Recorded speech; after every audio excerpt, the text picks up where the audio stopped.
peço desculpas por não me sentir muito confortável de falar em inglês, especialmente sobre temas tão complexos, delicados e passionais como aquele que me foi atribuída a responsabilidade de hoje de repartir consigo, que é a política no Brasil como solução.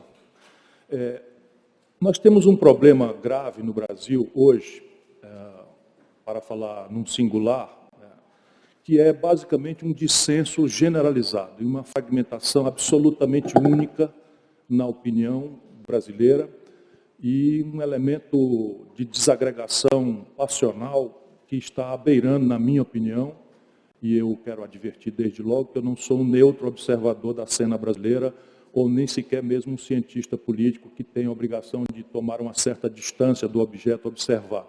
Eu sou um militante, tenho um lado, tenho, enfim, uma vida de militância que já vai passando dos 30 anos.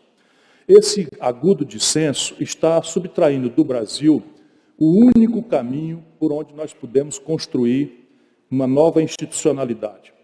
E nós temos uma institucionalidade que foi objeto de um consenso, e eu ajudei a construí-lo na data, que materializou-se na Constituição de 1988.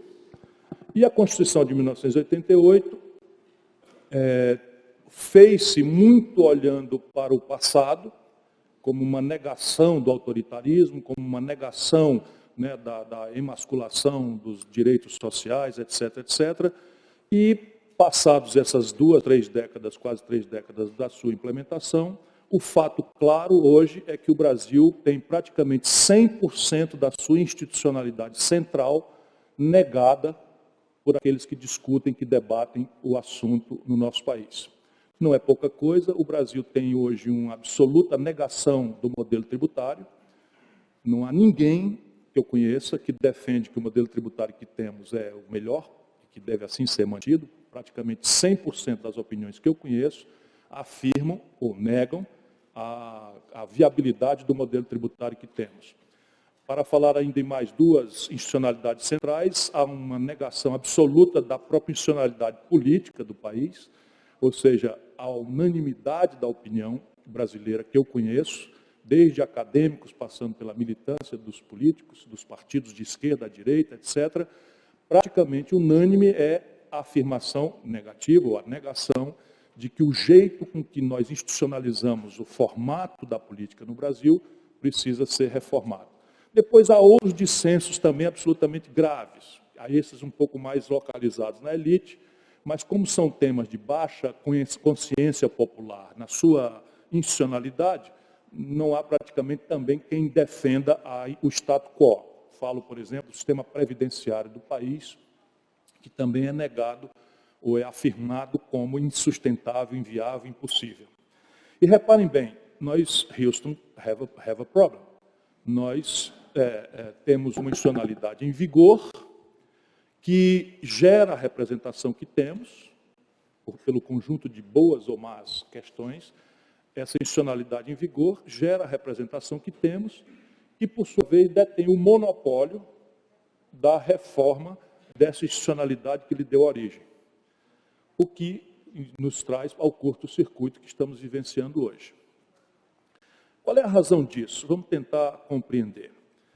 O Brasil é uma democracia muito nova, muito verdinha, muito adolescente praticamente, e de maneira que nós ainda temos uma gravíssima dificuldade de passar de uma democracia eleitoral, que é muito importante, que universalizou o voto, que entregou o voto aos jovens de 16 anos, enfim, que entregou o voto aos analfabetos, para mudar só com consenso. E aqui está o grande e grave equívoco de quem tentou mexer com ela sem compreender este ditado do Constituinte de 88. Portanto, para sair deste impasse, o que é que eu proponho para a discussão? Primeiro, o presidente da República tem que correr o risco de moderar dramaticamente na campanha eleitoral a promessa.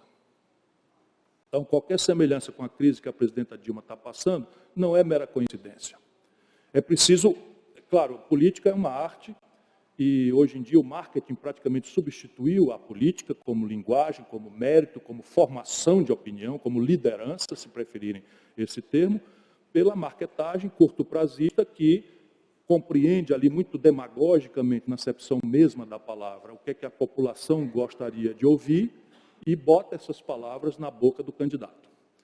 Isto, então, é a primeira grande questão que gera o impasse. O presidente, para não cair de novo nesta crise, 2 impeachments em 24 anos, não é pouca coisa.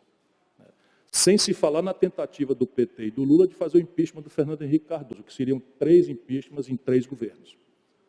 Então, tem uma coisa absolutamente errada, e ela começa, na minha opinião, assim, com muita vivência, eu não sou um teórico, neste primeiro passo. Moderar, correr o risco de perder a eleição, não precisa ser bobo, não precisa ser ingênuo, não vai chegar na campanha e dizer, segura as pontas, meu irmão, que o cinto vai apertar, a pomba vai voar e tal. Não é disso que eu estou falando. Mas é possível perfeitamente, no Brasil, você refrasear um conjunto de relações simbólicas, e isto é essencial para construir aquilo que eu vou propor como final.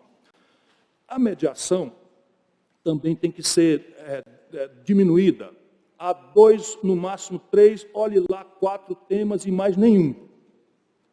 Em que o presidente da República, no presidencialismo brasileira, vai fazer um esforço de compreensão do qual é a mecânica parlamentarista, dado que esta solução não será mais útil para o país, porque o povo votou contra, e acredito que não há como emendar a Constituição para trazer este assunto de volta, porque é cláusula pétrea, a meu juízo, dado que derivou de um plebiscito. Então, como funciona a mecânica do parlamentarismo? O parlamentarismo aprendeu esta distinção entre chefia de Estado, que é o portador, o fiador das questões estratégicas do país, e que é o fiador da continuidade, da institucionalidade.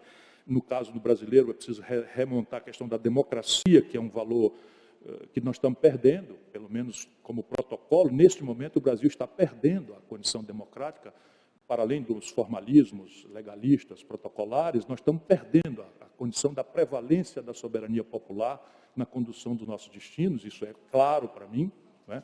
Não que eu goste do governo, acho o governo absolutamente mau, enfim, falha em todas as questões, e basicamente a ancestralidade é uma mentira de marketing que virou uma prática completamente odienta para o conjunto da sociedade que acreditou, mesmo nós outros que votamos nessa quadra.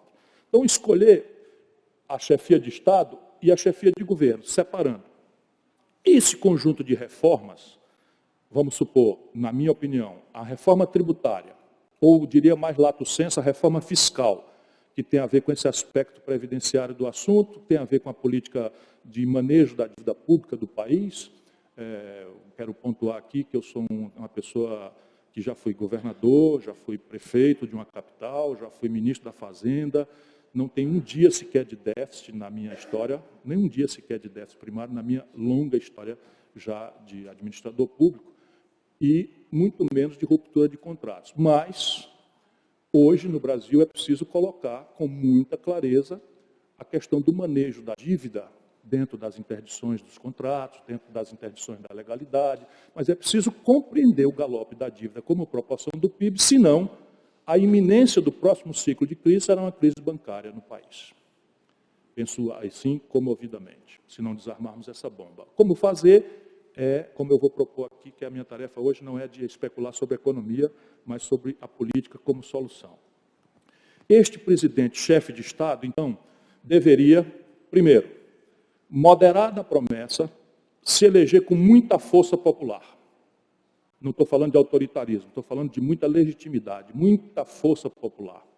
Se possível, e essa força vai se construindo, na iminência do processo, bancar o risco de propor com alguma máxima explicitude possível a antecipação dos conflitos que virão do movimento seguinte, que é propor a reforma. Mas aí o presidente chefe de Estado tem que abandonar completamente as suas convicções pessoais e se colocar nos temas tributário e fiscal, reforma política, o fiscal quer ver previdência também. E, enfim, eu me concentraria basicamente nessas duas questões, a fiscal lato sensu e a política, e o presidente, então, marcará para os 6 primeiros meses do seu mandato a conclusão de um debate e se retirará do mérito dos assuntos, pondo-se na posição de mobilizador das inteligências internacionais, o direito internacional comparado, das inteligências nacionais dos diversos ângulos e valores ideológicos, estressar o debate, mobilizar a população, informar, fazer a comunicação do processo, mediar os conflitos e marcar data para resolver. E a solução há de ser de duas naturezas. Obtido o que é improvável, um consenso forte nesta dinâmica das inteligências, propor pela estrutura representativa estrito sensu a reforma. Se não, e eu acredito que teremos que ir a isso, se persistir o dissenso, levar as propostas polarizadas, qualificadas no debate, para uma ampla decisão de referendo e ou plebiscito, conforme seja o caso. Ou seja, aqui está, isso tudo já está vigente na Constituição brasileira como remédio. Se o Chaves abusou da mobilização dos plebiscitos e referendos para fins de coisas menores, a elite brasileira hoje chama plebiscitos e referendos de chavismo. É preciso lembrá-la que eu corria talvez o ano de 1983, fui convidado por esse programa de propaganda dos Estados Unidos para visitar a América aqui, eu poderia indicar os assuntos e coisas que me interessavam, eu já naquela data tinha uma formação de professor de direito tributário, fui assistir um plebiscito que propõe um aumento de 76% no IPTU de São Francisco, na Califórnia. E eu cheguei com a cabeça de brasileiro e disse assim, vai ser 92%.